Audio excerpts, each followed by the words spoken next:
Dude. All right, we're live, and today we're going to talk about the Thunderdome.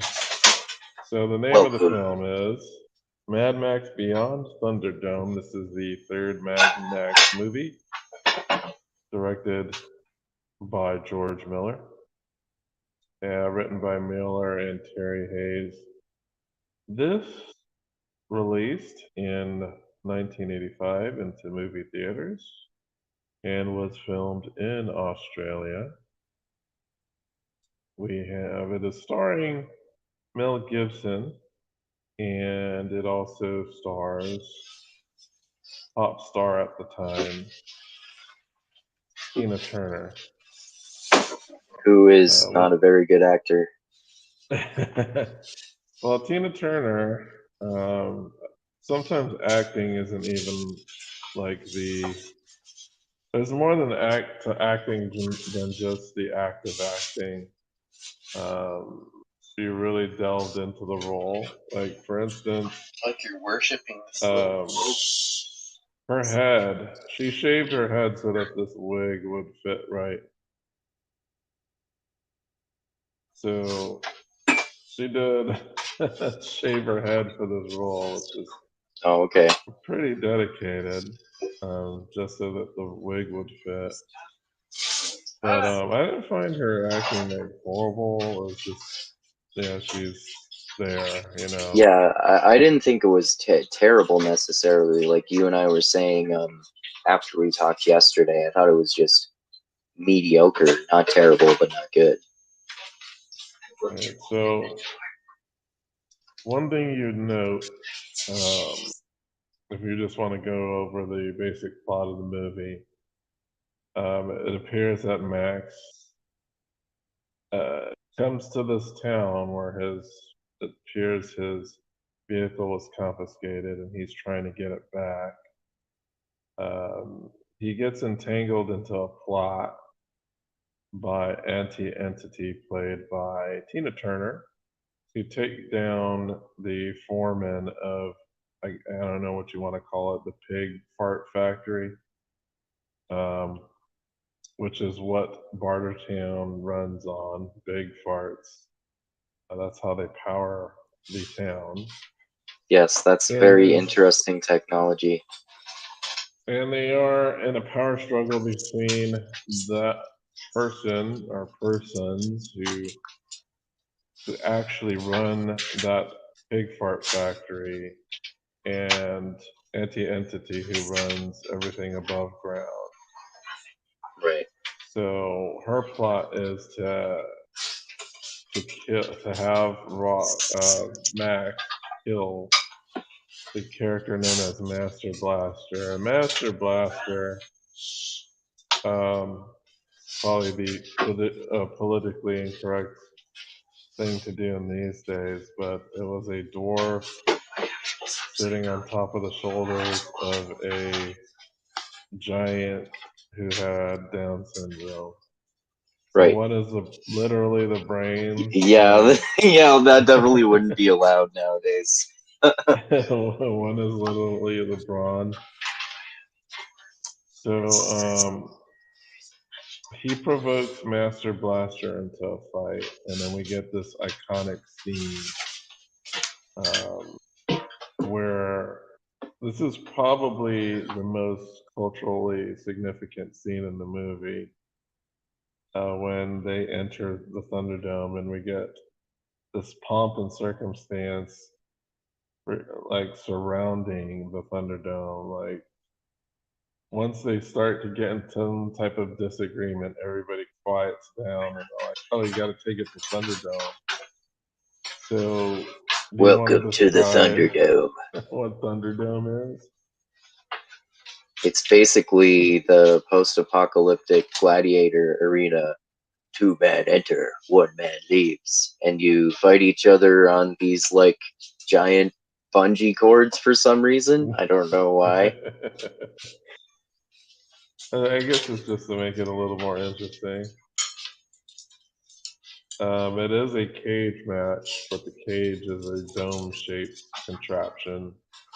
and The Thunderdome. along the dome are placed various weapons, anywhere from what appeared to be a naginata or a Japanese spear to like Oh, I a didn't know that's what chainsaw. that's called. Interesting. Yeah, that spear with like the blade at the end of it. That's pretty cool. Actually, I'm not sure if it was a naginata or like a Chinese bladed spear, but I know it was an Asian one. Is that one that's Uh, where the shaft is made of bamboo? Typically, most of their weapons, their spear weapons, would have bamboo shafts. Okay. Because I'm picturing that from movies. Yeah. So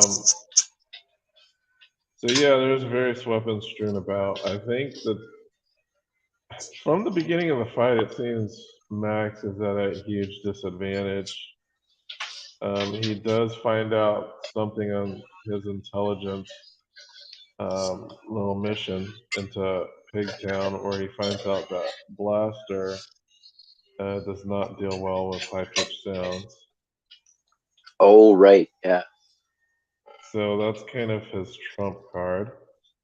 However, he has a very hard time actually pulling that trump card because the whistle ends up getting dislodged and falls on the ground somewhere and he can't get it. There's a part where the tides seem to turn when he gets his hand on the chainsaw. Mm. But the chainsaw has like what 10 seconds of gas in it, and it Yeah. becomes like inoperable in a very short time.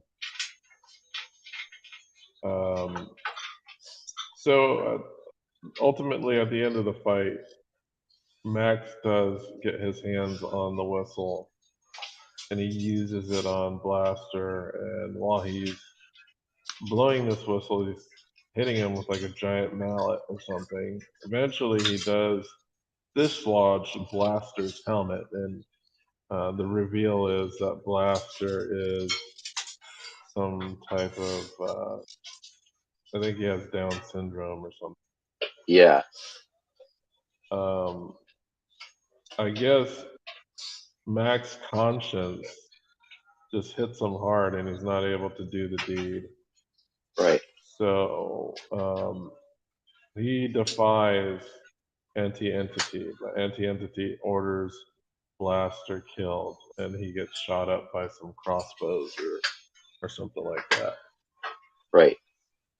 Because Max reneged on the deal, he gets sent out in the middle of the desert, in which he's found by a tribe of post-apocalyptic children, and they have this myth of a Captain Walker. He's revered by these children, but they quickly find out that he's not what they think he is. Yeah, they think he's the fulfillment of some kind of prophecy, like some sort of Jesus figure, right? Right. So it looks like they had gotten their hands on some old, I don't know, it looks like some old technology, and it wasn't even old. It was like, it looks old in the movie, but to be honest, that technology is current with the publishing of that movie. So that movie came out in 1985, so all those toys and records and things were like congruent with the time period. They were 80s era. Yes. Because I remember that toy that they put in front of Mel Gibson's face. I used to have one of Well, what year is this supposed to be? Do you them. I know? don't know exactly the year of the movie. That's what I mean. Like when like the movie takes place. Yeah. I assume it's I don't know, maybe 100 years in the future. I'm not. I don't even know if it's even stated Yeah, I'm not sure it when, is either. It but seems it has to be sometime not in the future. not that far into the future from whenever the apocalypse is supposed to be, supposedly sometime in the 80s. Um, Well, I believe in the movie they called it a pocky clip. Pocky clips? Pocky clips, that's what they called it. Why? Well, that's what the kids called it. It's a pocky clips. Pocky clips. It's a pocky clips. So, I think he actually becomes a bit authoritarian, Max does, and tells them to give up their dream of finding out. I think they call it Never Neverland or whatever the hell they Right, called it. right. I He's don't like, remember yeah. where. I think it's the Never Never. Is it? Well, I they don't were calling remember. it something. I don't remember whether And it's the Never Never or Never Neverland. yeah, and Max just kind of, dropped a big deuce on their dreams and said, yeah, that's not going to happen. Yeah. And he said, you guys just need to stay here and not venture out. The only place beyond here is Bartertown, and you definitely don't want to go there. I think the older female tribes girl ends up rebelling, and she ends up, you know, leaving in the middle of the night, and he knows that it's dangerous, so he goes out there to get her back. He does eventually find them, and I believe one of the kids gets sucked in by a quicksand patch and Oh, dies, and right, then right. And Max barely yeah, escapes that. yeah, they barely escape, and then they after the sandstorm desists, we see the Barter Town, Right. right? I'm trying to remember why exactly they go to Bartertown. I think they didn't catch up to everybody, and there were a few that were on their way there. Right. Um, so they eventually do go there. One of the reasons they want to go to Bartertown is because they want to get someone who's smart that they think can fix their airplane. Right. And Max knows, hey, there's Black or Master, maybe they can rescue him or something. So they go into the pig fart factory, and they do rescue Master, and Pig Killer is there, and he also helps them escape. And they escape by hijacking a rail-bound. I don't even know what the hell you want to call it. It looks like a truck with rail wheels on it. Yeah, that's a It good doesn't. description. It doesn't look like a train. Yeah, it looks like Um, a truck with like the front of a train on it and kind of like train wheels. Yeah. yeah, it's like a modified truck that can travel train tracks. So as they hijack this truck, this also pretty much destroys their capability to make like turn pig farts into energy. Right. I know too when they're leaving with the truck, like a bunch of parts of Bartertown just start blowing up. So once they're trucking down the road, we kind of get a classic George Miller chase scene, Yes. um, I was waiting for that. where There wasn't enough of that in this one. you're waiting for some type of George Miller Yeah. chase scene. We Yeah, do this is like eventually get to this movie just wasn't as interesting to me as Mad Max 2 or especially Fury Road, which I think is probably still going to end up being my favorite one. Um, but like even Mad Max 2, I liked it a lot more because there was a lot more car chase stuff and it was a more interesting plot to me. Like all this stuff with okay, he goes to border town, he gets exiled, he's a false prophet. I mean, they kind of glossed over some of that stuff that they could delve into more, but a lot of my problem with it was mostly just that it seemed way more cheesy to me than even the second mhm. Um, yeah, I get what you mean. I did enjoy Mad. The thing is, I've seen this one more than the second one. one. Okay. I've seen this one probably 10 times, and I saw the second one maybe three.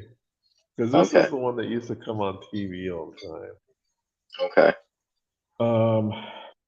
So anyway, yeah, there we get a classic George Miller chase scene where we have a bunch of road kids, a pig killer, and Mad Max trying to escape on this fart field truck. Um, and during the chase scene, they outrun most of the Bartertown denizens, and they end up arriving at a stop where some kid tries to stick them up, which is unsuccessful. And they end up finding Bruce Spence, which is the guy who played the helicopter pilot from the last movie. Right. I like his role in that one more than this one too. More than in this one too. Yeah, this one he doesn't have a big role at all. Yeah. So they use him to escape via plane, and um, I think Mad Max stays behind. And Auntie Entity and Mad Max meet, and I guess Auntie Entity just kind of shrugs her shoulders and just like leaves them there and goes home. Yeah. And then we get the cool Mad Max uh, Tina Turner song in the ending credits. Yeah. Um, which was I remember being a kid in the '80s. This is definitely a song that played on the radio. Okay. And it's kind of like one of the songs I remember. It's funny because a lot of these '80s movies would have like massive hit songs on the end credits. Oh, okay. I feel like it's not the same as it was back then. Like these Oh, yeah, songs definitely. were made for these movies, and then they would become massive hits. Oh, yeah, Uh, that definitely doesn't happen anymore. Well, not yeah, for the most part, anyway. yeah. It's usually now they just grab existing music and kind of thrust it there into the credits. Hmm. Yeah, and I think Um, most people hear about new music probably from.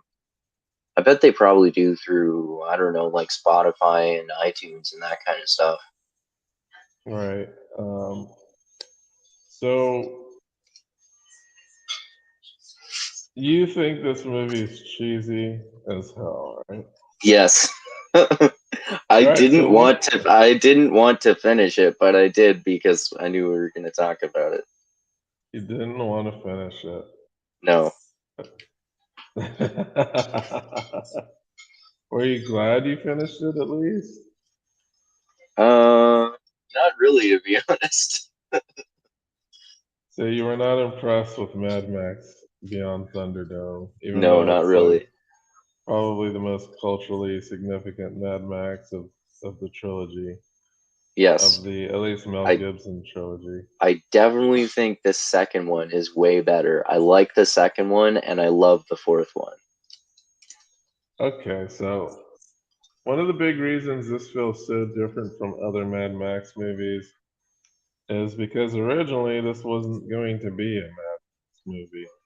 Oh, really? Really, this was actually supposed to be a post-apocalyptic version of Lord of the Flies. Oh, okay.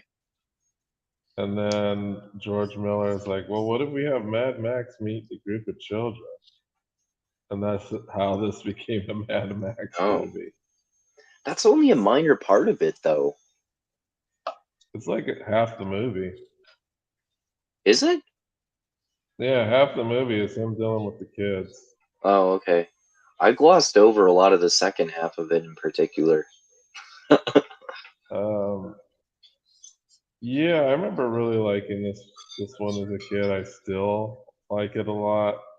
I loved the Master Blaster and Thunderdome fight. Right. I Yeah, that thought is one of the best parts. I agree about that. I did find a lot of the characters here more memorable, like Iron Bar. He's the guy that has like that bar running up his back with like a mask on it. Oh, right. He's kind of like the comedic relief of the henchmen because there's always something weird and crazy happening to. And he actually survives the entire film, if I'm not mistaken. He doesn't die. Right.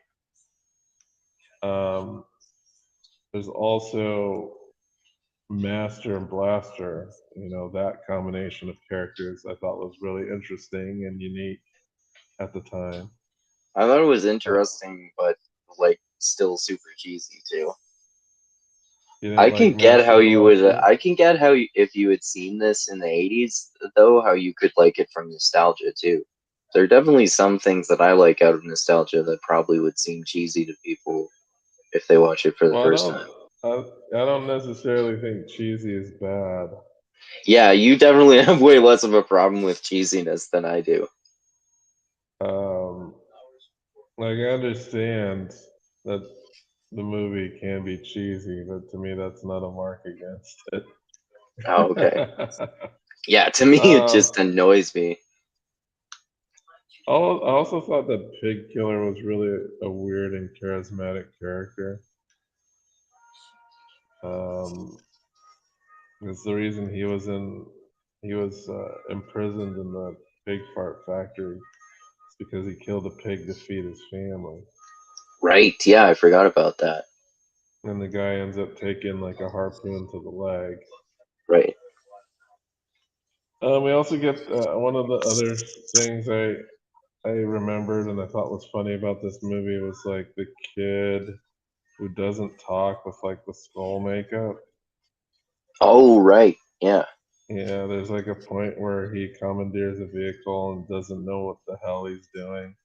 He's Right. just Yeah. like he's just like sitting on a chair and trying to drive it with like an imaginary uh like cast iron pan, and then he like smashes the dude's face in, who's actually driving the car. Right. Actually, my favorite Mad Max vehicle is in this movie. Can you Yeah. guess which one it was?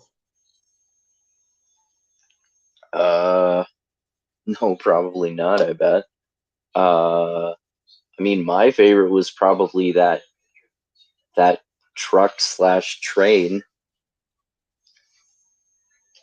My favorite vehicle was the cowhide car with the cowboy dude in Oh, yeah, yeah, that one it. was cool. Yeah, I was like, wow, that guy went all out with his car. yeah. Um, but you did notice too that despite the difference between two and three, Mad Max had a lot more dialogue in this movie. That is definitely true. Yeah, So this movie in general had a lot more dialogue. yeah. Um, so, so you think this is a somewhat bad movie? Yes, definitely. I'd give it like 2 stars. Wow. Beyond Thunderdome gets 2 stars. That's Yep. sacrilege, man. Oh,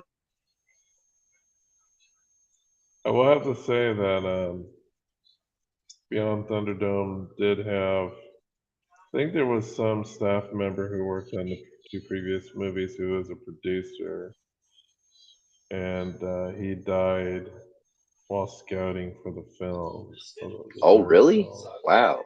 Jeez, that's awful.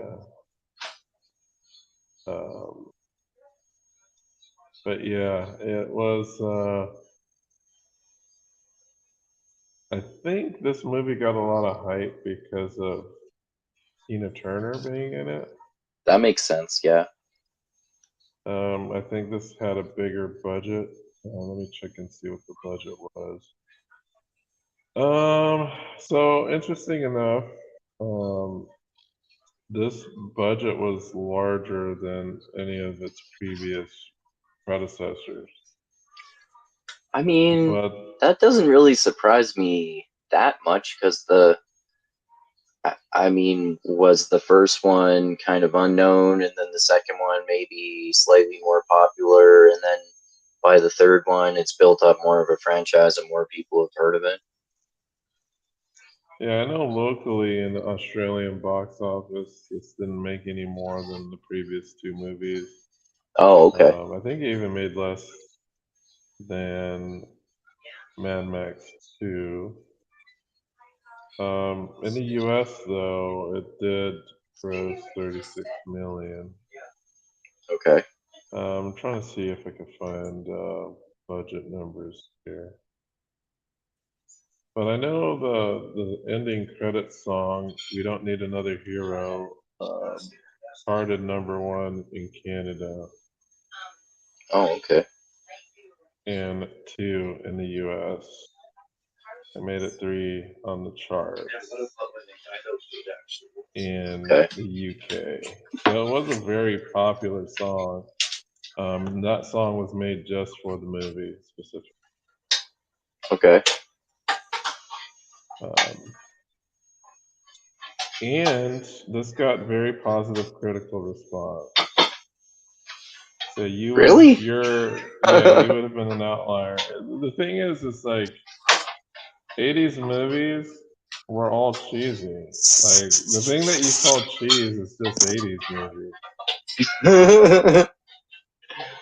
Some of it, yeah. So, like, stuff that's cheesy today is like cheesy because it's like an '80s movie.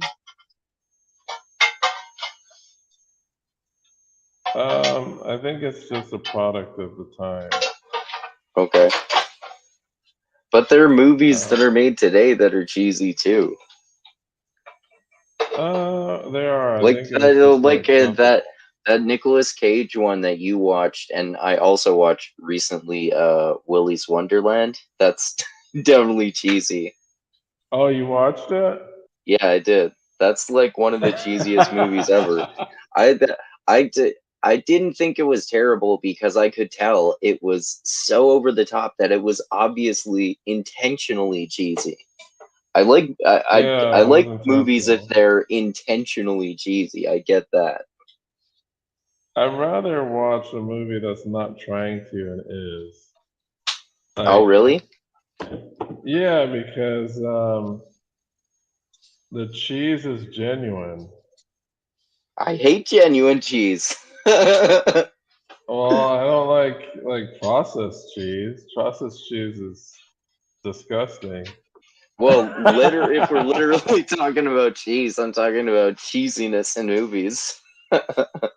No, I prefer genuine, like hardcore cheese. Like they weren't trying to do it on purpose. It's just cheesy because um, it's cheesy, I guess. I don't know, But but cheesiness yeah, is bad. no, not necessarily. I think Like so. like cheesy could be Velveeta, it could be mozzarella. I don't think But mozzarella is bad. there's not supposed to be cheese in movies though. That's the point. The cheese is out of any cheese is out of place in movies. Well, just talking about the critical response that the movie got, um, there were some mixed reviews, and most of the negative criticism focused on the children of the second half of the film. Why? Well, they say that many people found them too similar to the Lost Boys from the story of Peter Pan. Oh, okay. Um, they're That is also, kind of just a trope in itself, though. Really, isn't it? yeah, that is also true. Roger Ebert did give the film critical acclaim for the fight staging in the Thunderdome. Yeah, that part was cool. Except for the I didn't get why they were doing the flying around on bungee cords thing. Ebert also put this on his top 10 films of 1985. Oh wow. He wrote that the film Well, I opened mean, I strong definitely and has. there are definitely many movies about which I disagree with Roger Ebert. Sometimes I agree with him, sometimes I disagree with him. He also says that the film opened strong and has good acting from Gibson, Turner, and the children. Well, he's wrong about Tina Turner. Oh, uh, but yeah, this is not seen as the best of the Mad Max films. It just happens to be my favorite okay.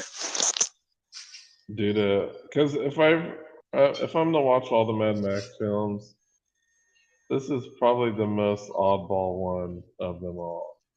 Oh, okay. That's why you like it the most. You like the oddballness or the cheesiness. I do not.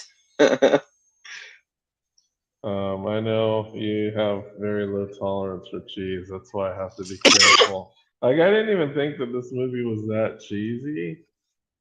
But I don't know. Have you seen The Room? That's one of the movies I find that's not even good at What all. movie? The Room. No, I haven't. But you know which movie I'm talking about. I think so. The one based on a book?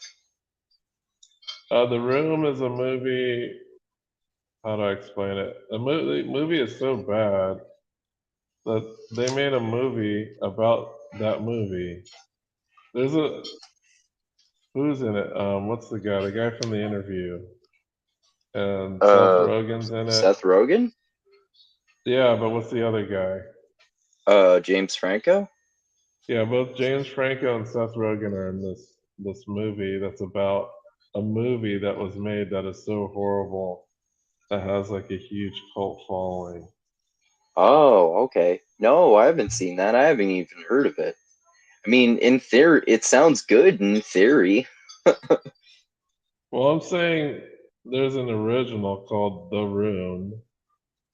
Let me see. It's by Tommy Wiseau. You haven't heard of Oh, Tommy? that so the one with Seth Rogen and James Franco is about the original movie? Okay, so The Room. This is gonna be a bit of a complicated story. Okay.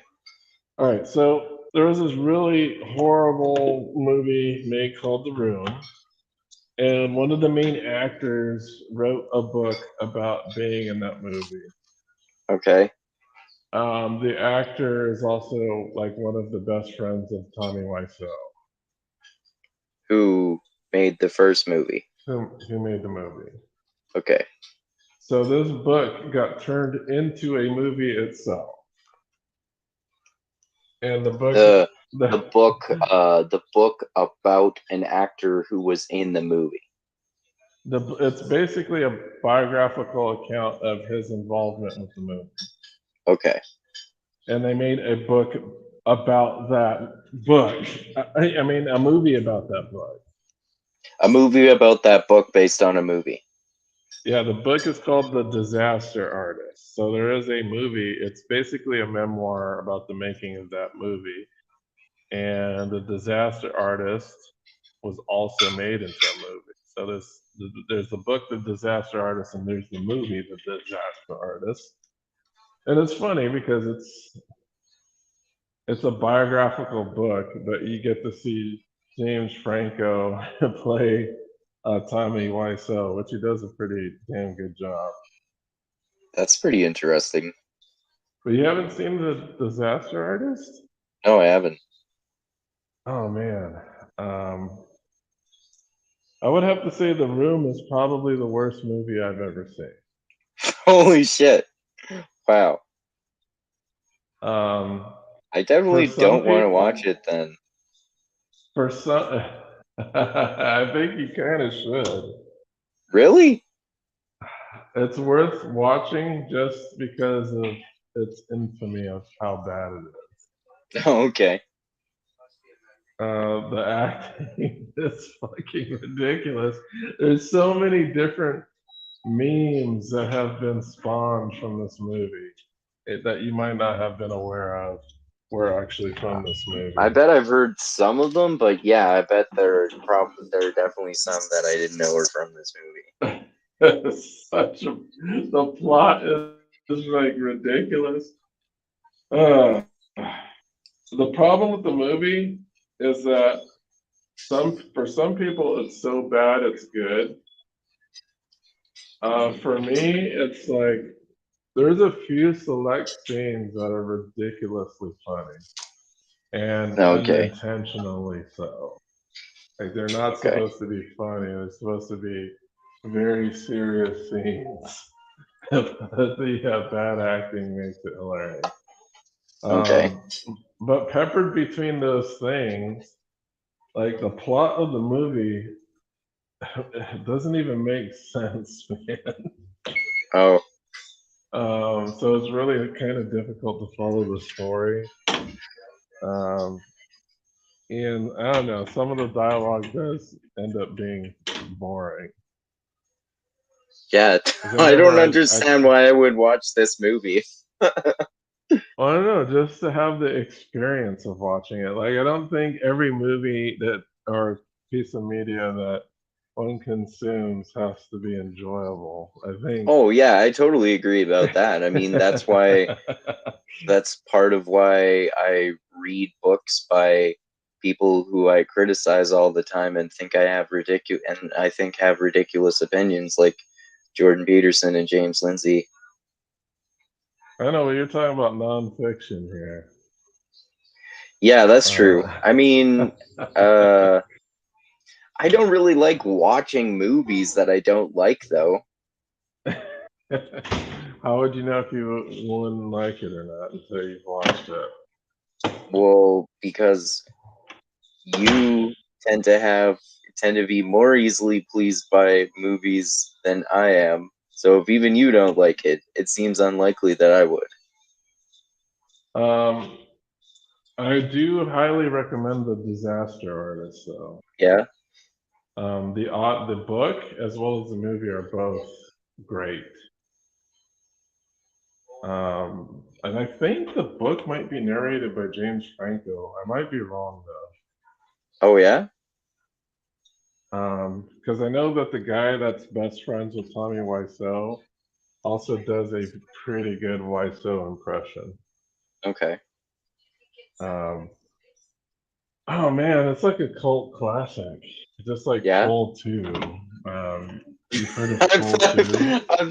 I've heard of that movie, but I definitely haven't seen it. You've heard of Troll 2, but you haven't seen it.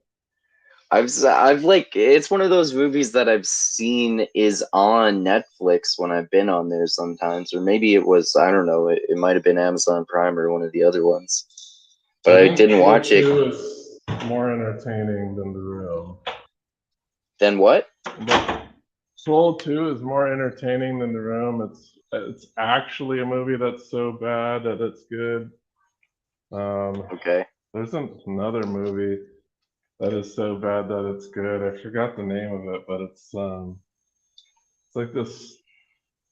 Oh, it's a really bad movie, but it's so good. I think it's called like The Cocaine Connection or something like that. Okay. Or Miami Connection, I think that's the name of it. Oh man, I had my wife watch this with me, and she also enjoyed it because it was so bad that it was good. Oh, okay. That can Um, happen. That can happen. I mean, sometimes it, some and sometimes that can happen sometimes, and sometimes it can be intentional, like Starship Troopers, or sometimes it can be, it can be unintentionally so bad that it's good to an extent with like a movie like Face Off, for example. yeah. Yeah, Face Off is one of those.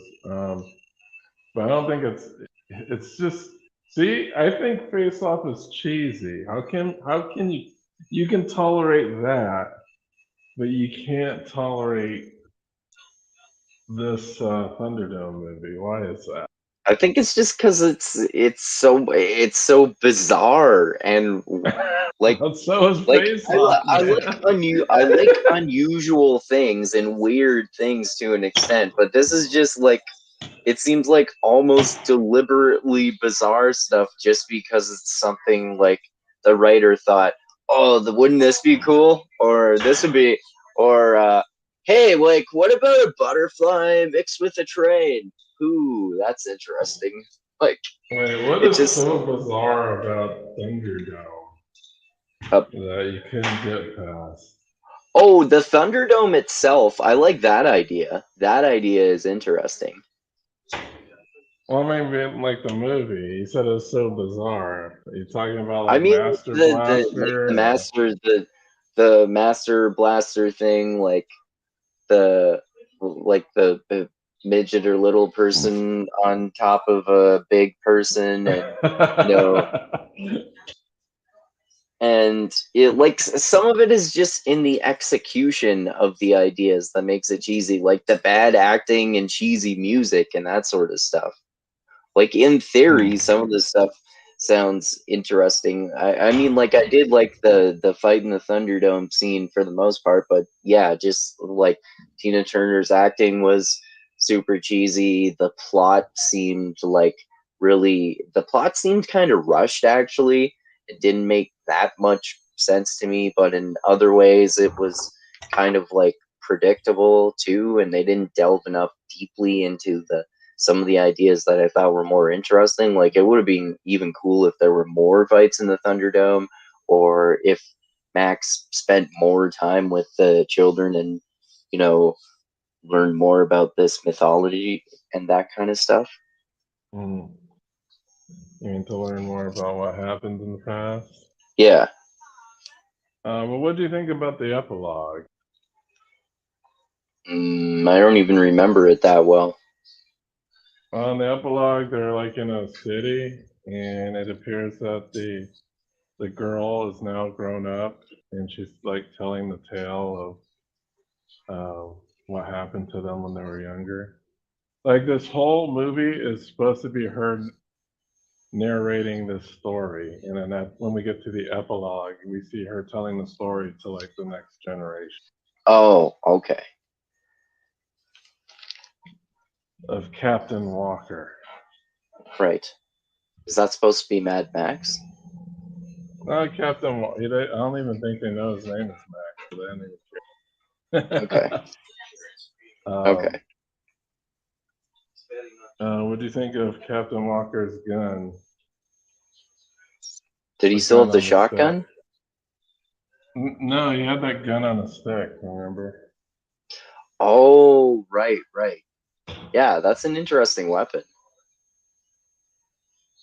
Yeah, it was like a spear gun or something. And the kids, I guess, didn't know what it was for. Yeah, it seems like a good idea for a weapon in a post-apocalyptic scenario. Oh man. So The sad to one thing that hear I that you did gave it think a two. was, sorry? Sad to hear that you gave it a two. Yeah.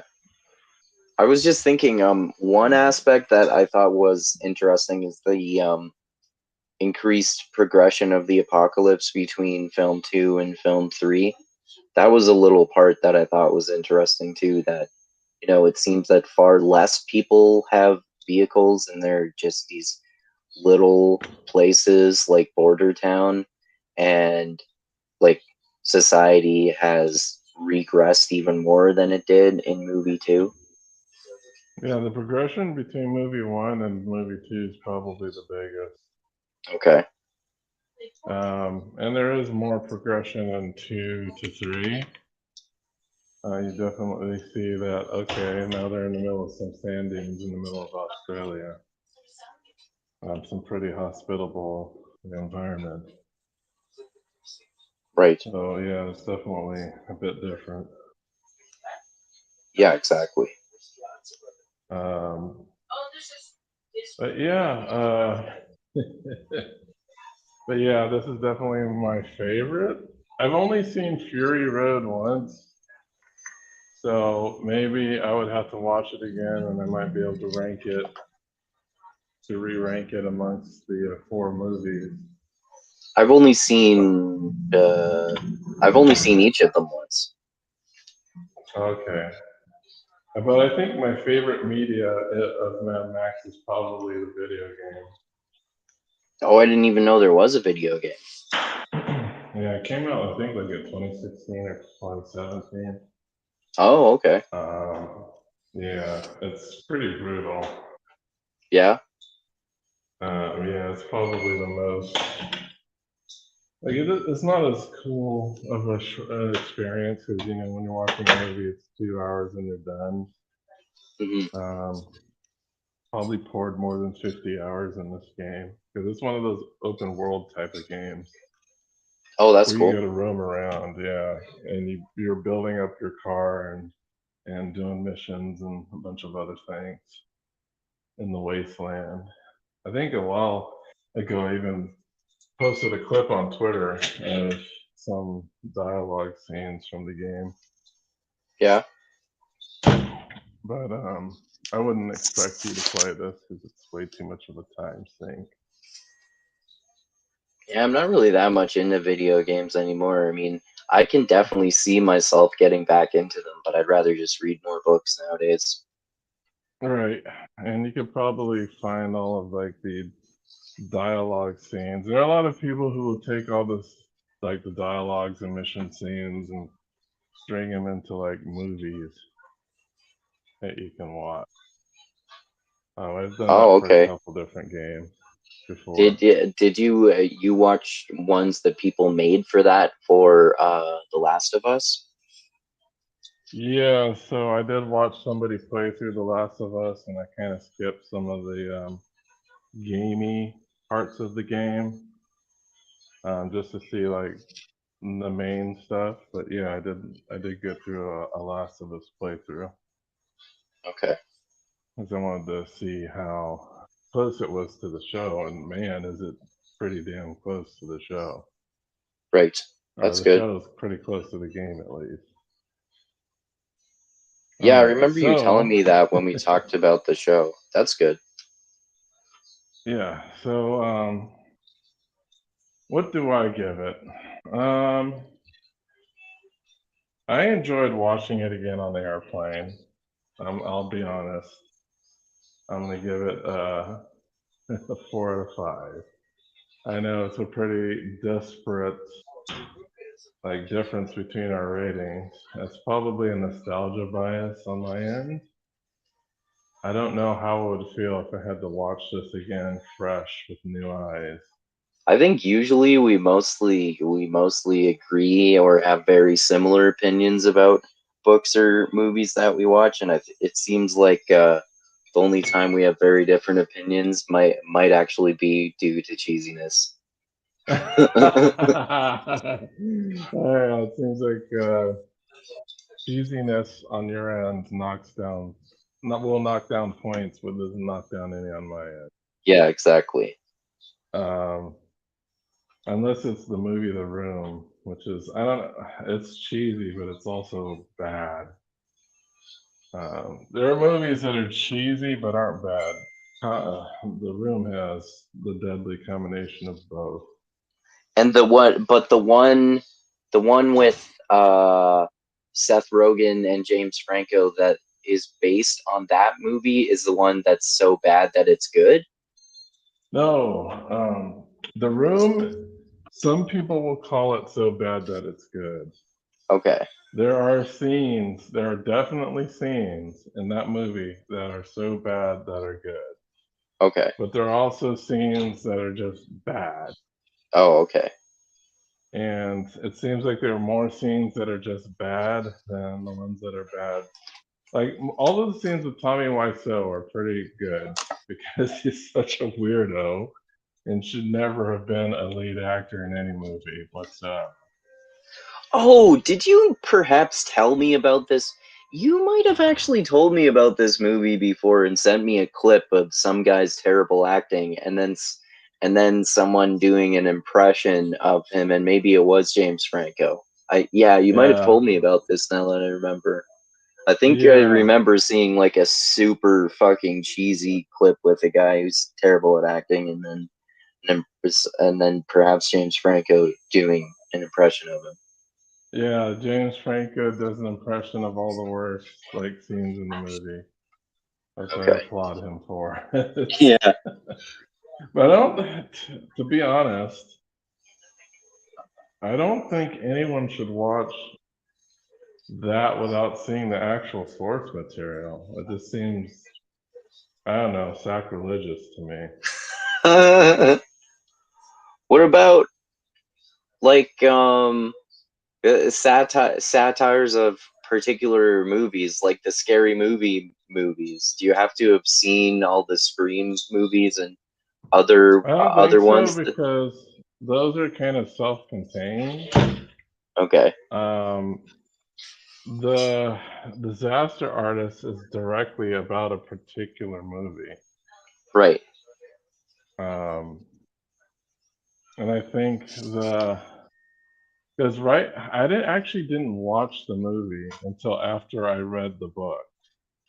okay, So when after I read the book, I had a lot of context about what was going on behind the scenes in some of these things. okay. So I felt it necessary just to get the whole context of everything. Uh, I felt it necessary that I had to watch the movie. You've gotten so obsessed with a bad movie. It's awesome and hilarious. Well, it's like when you read a book, right? And you know there's a movie out, you're gonna want to check out that movie. It just so Yeah, happens that there's kind of two movies based off of this thing. So there's I the usually original feel source that way material. if it's a good movie and a good book. Well, that's the thing is the book is good. The book Oh, is okay, it's not a novelization of the movie. okay, It's like about how busted a person Tommy Wiseau is and how ridiculous the movie making process was. okay, But it is a very good book. I highly recommend it okay. Yeah, I guess I to can see how anyone. reading the book would make you want to watch the movie. But I feel like if I read the book, I would want to watch the movie, and then I would start watching it, and then be so annoyed by how cheesy it is that I bail on it. Well, I know you would probably bail on it, but it's not like I'm telling you to read like a 900-page book. You know, it's just the movie. Right. No, it's even I had trouble with that movie, but I I got almost through it. like it. I almost don't mind reading a long, not that great fantasy book like a Terry Goodkind one. I almost prefer. Yeah, I actually probably do prefer that to watching some cheesy '80s movie. It's only an hour and a half long. Yeah, Okay. yeah, I know it Um, doesn't make sense. yeah, because I'd take Mad Max over book two of The Sword of Truth any day. I thought book two was the best one. Oh, I'm sorry, book three. Book three, yeah. Book three is the bad one. Um, I'd still rather rather read book three than watch Mad Max Wow. three. Really? Yeah, Book three yeah. is so bad, man. But so is Mad Max 3 to me. Oh man. I gave book three 1 star, I think. I don't remember whether I gave it one or two, but I mean, it's definitely not good. Okay. Well, I don't think I can convince you um, to ever watch The Room, but the book, The Disaster Artist, and the movie, The Disaster Artist, are actually really good. Okay, yeah, I could check those out. That might be interesting. Yeah, I think it's worth checking out. And if you're ever interested after checking those out, there's always The Room that you can check out if you're more interested in that story. But I'll see if I can find the Disaster Artist, and I'll see if I can upload that to my Google Drive. Okay. Yeah, I would read that. And maybe one day I'll convince you to watch the movie so that we could talk about it on my channel. Yeah, maybe. Maybe, maybe. All right, all right. So I guess we'll start the wrap up here. Did you have any plugs for me today? Yeah, everyone watching this should check out my channel, Mindgasms, where Dusty and I talked about George Orwell's famous book, Animal Farm, yesterday. And also tomorrow, I think I'm going to start a new series on a book called The Socratic Method, which is about Socrates' Socratic method in Plato's dialogues and gets into it in more detail. So check that out as well. And it's going to be about how basically Socrates thinks that more self knowledge makes you a morally better person. So that's an interesting claim that I disagree with, but I think is interesting. So check that out as well. And yeah, check out all that stuff on my channel, and future talks that you and I are going to do, Dusty. I think we were saying yesterday after we talked to my channel that the next one we're going to do is going to be on Morning Star, which is book 3 in that uh hell's that? Oh, Red Rising sci-fi Right. fantasy series, which is really awesome. Yeah, book 3 of the, I guess you can kind of call it a trilogy, but Yeah, they're part like of a with second the way trilogy. the books are written, it kind of does seem like they're two separate trilogies to an extent, but they're still connected chronologically. Right, right. And I really enjoyed that one. I think I might even go and listen to it again. Yeah, yeah, I just listened to it Perhaps. fairly recently. Yeah, that's definitely a good one. Okay, yeah, I'm I think it definitely might be down my for favorite that. in the series, even. Really? Yeah. Okay. Okay. Um, So yeah, everyone check all that stuff out on my channel, Mindgasms.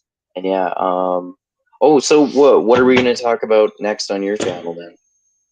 all right, so that's what I'm trying to think about. I know usually after a movie, we kind of do a book, and I'm trying to think if there's any books that I've read recently that we could cover, or ones that I could cover in the future that I already have my hands on Right. currently. I could be Uh, done. I can be done my reread of the Fifth Sword Service by next weekend, but you won't be done. no, because Okay. it's a physical read. Yeah. The thing that sucks about that is I there is no version of the audiobook that's the actual unabridged version of that book. Oh, really? Wow. Not to my knowledge. Oh, okay. So yeah, we're kind of stuck there where I have to physically get through the book.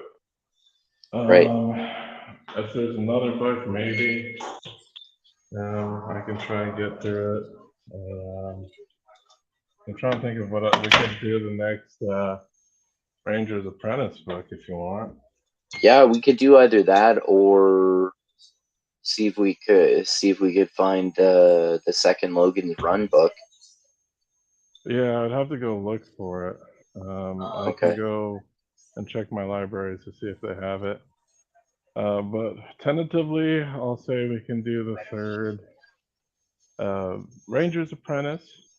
And following that, I'd like to visit the Book of Eli. All right. Because Sounds I good, think man. when it comes to movies, I'm kind of in a. We had to do the Book of Eli, or we could actually go on to Fury Road if you want. Um, I guess just for variety, I'd prefer talking about Book of Eli first. Okay. Because in my next series of movies, I think I mainly want to just cover post-apocalyptic movies. Okay, cool. Picking out my favorites and covering those. Okay, I'm sure the sounds good, list man. isn't very long, so and I know a lot of them are from the 80s. So. That's another thing. Okay. But yeah, tentatively, either the next Logan Run book, if I could find it, or Ranger's Apprentice 3. Yep. All right. Well, thank you everybody for watching this channel. Please smash, annihilate that like button, please. Subscribe, hit the bell notification. And pleasure it, and Please. even violently pleasure it, and rape it if you want to. It's not a human. Well, I don't know if I'd go that far. You're not going to hurt yourself trying to make that attempt with an inanimate object. But please follow us. If you have anything to say, please. There's a comment section. I respond to all legitimate comments. I can't say I'll respond to every comment because some of them are just porn spam and other crap. Yeah. But if you have some legitimate comments, I'll definitely respond to them. Yeah. But yeah, thank you everybody, and you have a great night. All right. Adios until next time, everyone.